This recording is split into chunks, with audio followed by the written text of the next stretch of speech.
हर हर गंगे दोस्तों, हर हर महादेव, जय हो प्रयागराज। कैसे हैं आप? उम्मीद करते हैं आप लोग सभी स्वस्थ होंगे, मस्त होंगे और अपनी अपनी ज़िंदगी में खुश होंगे। और दोस्तों हम गंगा मैया से दुआ करते हैं, ईश्वर से दुआ करते हैं आप हमेशा हमेशा खुश रहें, आपके फूलों जैसी बगिया हमेशा महकती रहे, आपके जीवन में हमेशा खुशियाँ बनी रहें। तो दोस्तों आपका स्वागत है एक नई वीडियो में। तो अभी यहाँ पे काफ़ी लोग यहाँ पे कमेंट कर रहे थे कि सर हम ये बताइए कि हमने यहाँ पर स्नान कर लिया था या फिर हमने यमुना में स्नान किया था या फिर इस वाले पुल के नीचे स्नान किया था या फिर इस वाले पीपा पुल पर स्नान कर लिया था।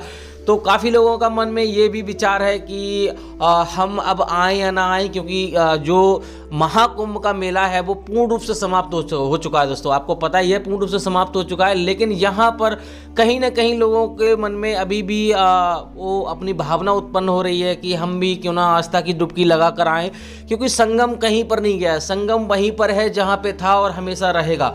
और अभी भी यहाँ पे आप देख लो, रात सही चाहे दिन सही, यहाँ पे लाइटिंग वगैरह की जो व्यवस्था है वो अभी भी यहाँ पे सरकार के द्वारा, प्रशासन के द्वारा यहाँ पे है। और यहाँ चाहे दिन सही चाहे रात सही, यहाँ पे लगातार लोग स्नान करने आते हैं। तो चाहे गंगा हो चाहे कहीं पर हो, आपने देखा होगा नॉर्मल आदमी तो यानी कि नॉर्मल श्रद्धालु तो यहाँ पे चलते रहते हैं। वैसे ही यहाँ पर ये तो संगम है, तो यहाँ पे संगम में तो आप समझ सकते हो कि कितने ज़्यादा यहाँ पे श्रद्धालु स्नान करने आएंगे, क्योंकि दोस्तों यहाँ का जो महत्व है ना, सबसे बड़ा महत्व होता है। हाँ, वो बात दूसरी है कि महाकुंभ के दौरान 144 साल के बाद संयोग बना था, और वो संयोग चाहे माह की पूर्णमासी का समझ लो चाहे शिवरात्रि का समझ लो, वो बात अलग होती है।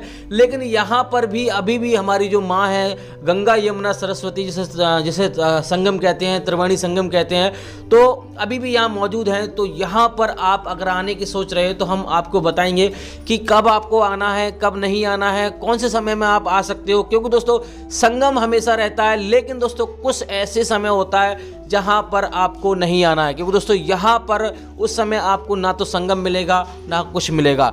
तो बात करते हैं दोस्तों सबसे पहले तो यहाँ के हालात के बारे में। तो अभी के जो हालात हैं, जो मैं आपको हर एक वीडियो में बताता हूँ, नॉर्मल ही हैं, क्योंकि दोस्तों यहाँ पर अब ना तो महाकुंभ है ना तो उतना सैलाब है, क्योंकि दोस्तों यहाँ पर 71.7 करोड़ श्रद्धालु अब तक स्नान करके जा चुके हैं। और इतने सनातनी, इतनी ज़्यादा मात्रा में, इतनी ज़्यादा तादाद में श्रद्धालु यहाँ पर आए थे कि यहाँ पर सैलाब मचा हुआ था। हर जगह हर कोना खुशियों से भरा हुआ था और भीड़ से भरा हुआ था।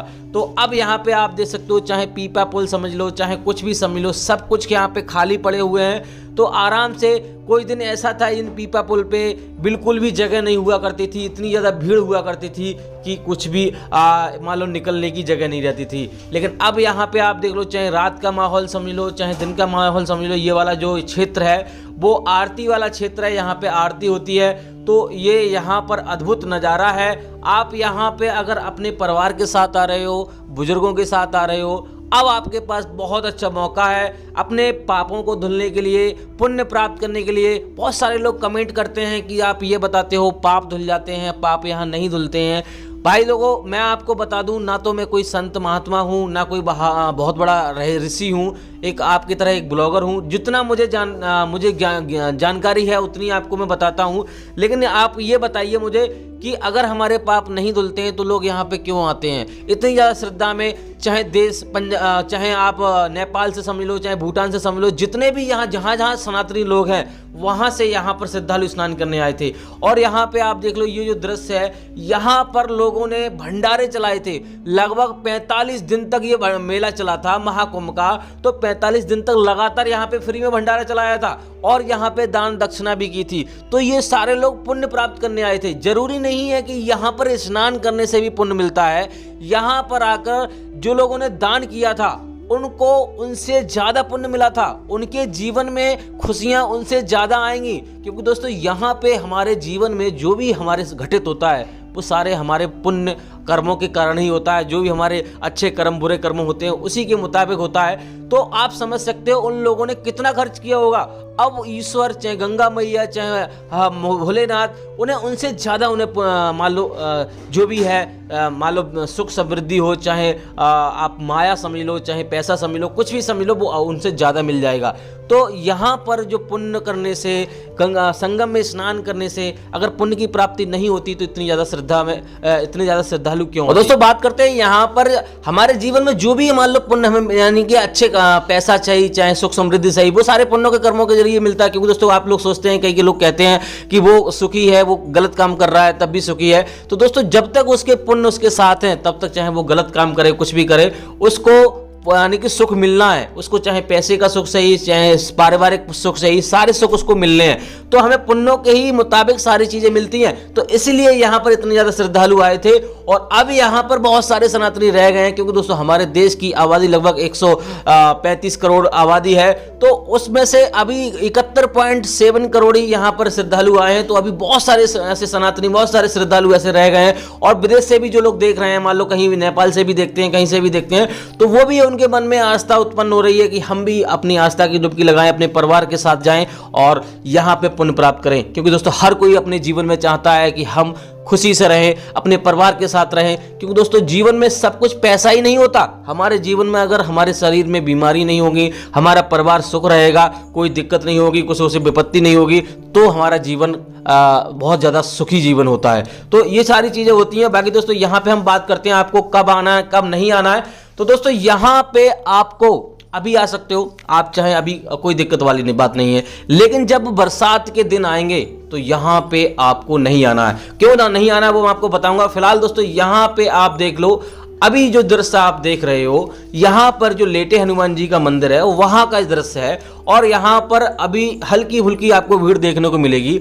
यहाँ पे आप आ रहे हो तो आप लेटे हनुमान जी सही, चाहे पातालपुरी सही, चाहे शिवालय पार्क सही, शिवालय पार्क में जाओगे तो वहाँ पे आपको महाशिव शंकर यानी कि भोलेनाथ की ज्योतिर्लिंग आपको देखने को मिलेंगी। और यहाँ पे आप देख सकते हो अद्भुत नज़ारा आपको लेटे हनुमान जी का मिलेगा। बाकी दोस्तों जैसे हम बात कर रहे थे कि यहाँ पे आपको बरसात के दिनों में बिल्कुल नहीं आना, क्योंकि दोस्तों यहाँ पे जब पानी का सैलाब आता है तो सारी चीज़ें यहाँ से हटानी पड़ती हैं सरकार को। और जो भी यहाँ सुविधाएं होती हैं वो सब यहाँ से हटा दी जाती हैं। तो आपको यहाँ पर बरसातों के दिनों में नहीं आना है। बाकी दोस्तों आप जब भी आ रहे हो तो आराम से आइए। यहाँ पर आपको गाड़ी अपने मान लो अपने साधन से आ रहे हो तो आप जहाँ बिल्कुल गंगा घाट यानी कि चाहे संगम घाट समझ लो, कहीं पर भी आप पार्क कर सकते हो, कोई दिक्कत वाली बात नहीं होगी आपको, आराम से आप आ सकते हो। और दोस्तों यहाँ पे काफ़ी लोगों ने ये भी कमेंट किया था, सर हमने अरेल घाट पे स्नान कर लिया था, हमें अंदर जाने के लिए बोला जा रहा था, वहां पे संगम बताया जा रहा था।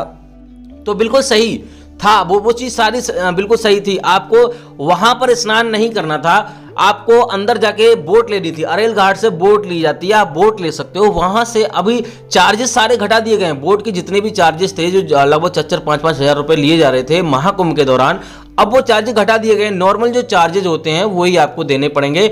और पहले सिर्फ एक व्यक्ति या दो व्यक्ति से 3-4-5 हज़ार रुपए लिए जा रहे थे, अब यहाँ पे आपको परिवार अपना ले जा सकते हो आराम से और संगम में स्नान कर सकते हो। आप ये सोच लो कि बड़े बड़े जो उद्योगपति यहाँ पर संगम में स्नान करने आए, मान लो अनिल अंबानी समझ लो, चाहे कुछ भी समझ लो, अपने हेलीकॉप्टर से डायरेक्ट वहीं पे उतरे और आराम से पूरे परिवार के साथ डुबकी लगाई। तो आप समझ सकते हो संगम का कितना बड़ा महत्व होता है। तो यहाँ पर जितने भी मंदिर हैं, चाहे राम मंदिर समझ लो, चाहे लेटे हनुमान जी समझ लो, जैसा कि आप सामने दृश्य देख सकते हो और मन मोहक हो जाता है हनुमान जी का मंदिर देख के। और जितने भी मंदिर देख के बहुत ही ज़्यादा प्रसन्न हो जाता है।